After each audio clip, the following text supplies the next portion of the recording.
So, with how much this series has been retconned over the years, it's hard to know what remains as part of the official canon, but I'll do my best to provide an accurate version of how it stands today.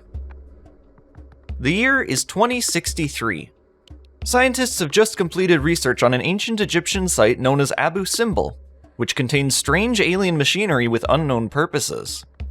This technology is speculated to have come from the Canis Major constellation, which is in the vicinity of our Milky Way galaxy.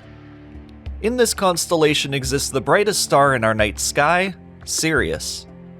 The Sirius system is home to 4 different planets. Among these planets exists a species called the Syrians.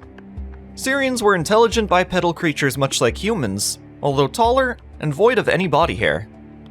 Scientists discovered that they visited Earth 5,000 years ago, at a point where they had nailed interstellar travel. The Syrians' advances went beyond technology, as they had also managed to develop mental powers and the ability to cast magic, with limited success. They admired helping out other species with less technological prowess, which explains why they bothered to visit our planet in the first place. A few decades after the original Syrian expedition began, another expedition of theirs found traces of an even more ancient species called aliens, which were often referred to as the Ancient Ones.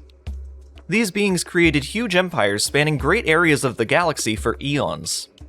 Aliens were usually governed by creatures called Humta, which means infinite beings.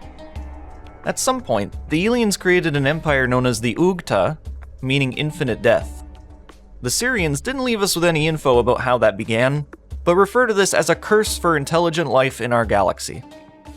All that remains of the Ugta is the last remaining Humta who governed it, who's referred to as Ta'um, the One Infinite. The Syrians used a different name to address this creature, Chad Sheen, which essentially translates to Wizard Exterminator. A similar title was used by the Witch Brides, who once referred to him as Cad Shane. That's enough names, Crow Team. Ta'um is known for his magic powers, supernatural intelligence, and the technology to wipe out any other intelligent life he encounters. Species that appear useful to him are captured and repurposed in an effort to wipe out all others that he can find on his conquest. Ta'um would eventually eliminate the remaining aliens. As per the infinite being's Humta, it's not specified how, but Ta'um is the last one alive. Unfortunately, just as the Syrians discovered the long-lost aliens, Ta'um discovered the Syrians. The Syrians would then have to fight the countless armies of Ta'um, resulting in a war that lasted a great deal of time, until eventually, the Syrians could no longer fight. Ta'um would then, in an act of malice for the Syrian resistance, eliminate all their colonies and the civilizations they supported. That would include Earth, however the Syrian expedition was so early there that Ta'um's chances of finding it at this time are rather slim. Once the dust had settled, Ta'um began its 100,000-year sleep, so Earth is safe. The Syrians which remained on Earth became refugees, ordered not to return and to keep a low profile so as to not be detected. Those Syrians tried to adapt with the ancient Egyptians, but couldn't keep their culture going without the technology they were used to. Some took their own lives, others went mentally unstable, inventing concepts such as the pharaoh in an attempt to control the ancient Egyptian populace. This wasn't difficult to do considering the technology they brought over from their expedition, although even this has its limitations. Their last efforts were spent preserving their work. Humankind was far less advanced compared to them, but they believed we as a species were capable of understanding their technologies someday into the future. As per the ancient Egyptian empire, once their gods, the Syrians, passed away, it collapsed. This brings us back to 2063. Scientists find a chart that describes where the Syrians parked their expedition spaceship, the SSS Enterprise. It was left somewhere on Titan, the largest moon of Saturn. Fun fact, Titan is one of 2 moons in our solar system that has evidence of surface liquid, so it actually makes sense to park there. Crow Team did their research. Osiris, an Egyptian god who in this story was a crazed Syrian, moved it there from Earth so that the remaining few couldn't use it to escape, as this might alert Ta'um. Additionally, the Syrians didn't want modern humans to discover the spaceship too early for their understanding. When scientists discovered the Enterprise, it studied and eventually understood.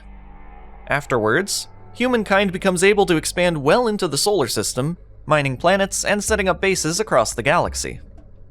Ancient documents are eventually uncovered that reveal Taum and the Ughta Empire to humankind. After learning about Taum's 100,000-year hibernation, they didn't see it as something to worry about just yet. They would proceed to educate themselves and use the technology to further advance humankind. Things started okay, as they began searching for traces of Syrians outside of Earth, going as far as to reach the Canis Major constellation. The year is 2104. A ship the size of an aircraft carrier, called the Starship Surveyor, is sent to gather information about the Sirius system to prepare for future endeavors. Those on the Surveyor notice something unusual about this system. There's a large asteroid belt that surrounds the 4 planets. It's unlike anything they had ever seen. The Syrians never mentioned this in their writings.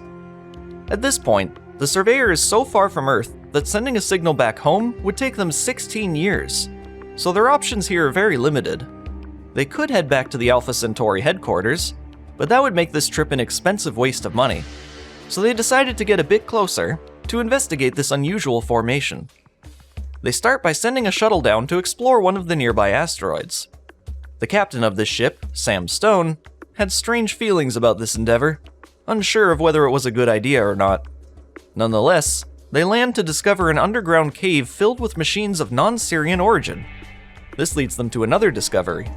The asteroids are connected in a lockout network of radio signals. There's a massive autonomous device detecting anything that passes through, of which its function is to awaken Taum from his sleep at any time. The Surveyor's circling of the asteroid was, tragically, enough to trigger this mechanism. And now, the great evil has returned, nearly 100,000 years too early. The powerful forces of Taum force them back to Alpha Centauri, followed by every other inhabited location in the galaxy. Eventually, the war is brought to Earth, where Taum dominated our militaries, using infinite hordes of brainwashed interstellar species and genetic mutations. No matter how much humanity fought, there was seemingly no chance of survival. With the sheer, unforgiving dread that Taum puts on humankind, we now refuse to call him the One Infinite, or Chad Sheen as the Syrians called him. To us, a suiting name for this god of destruction is the notorious Mental. Yet another name, hooray! According to the year 2000 version of the story, which may or may not still be canon, Sam becomes overwhelmed with depression after waking up Mental. He quickly joins the army, acting reckless in an effort to get himself killed. He became known as a suicide soldier, but because of his countless victories, he gets promoted to officer. There were other accomplishments too. At some point, he even got his own battle cruiser called the Saratoga. For more on that side of the story, check out the VR game Last Hope. Sam manages to build his motivation from killing aliens, with the endless just one more mindset which keeps him alive to shoot another day. Sam never smiled, he never laughed, he never cried or showed a glimpse of fear. For this, he would get himself a nickname that would become famous across the world: Serious Sam. I don't think this part is still canon. Unless he changes radically by the time Serious Sam 4 happens, I don't know. Sam and what remains of the Earth Defense Forces won't go down without a fight. From this point is where the Serious Sam series begins, with whatever prequels remain to be developed, followed by Serious Sam 4, then Serious Sam 3, then Serious Sam 1. Canonicity may vary. There is the different timeline for each game theory, but I'm not here to discuss that. But as discussed in the Serious Sam 3 feature, there's an ancient artifact called the Time Lock that, when armed, can reset the universe to the state of when it was last activated. It takes the user along for the ride, effectively making it a time machine. Interestingly, the Time Lock wasn't created by the Syrians.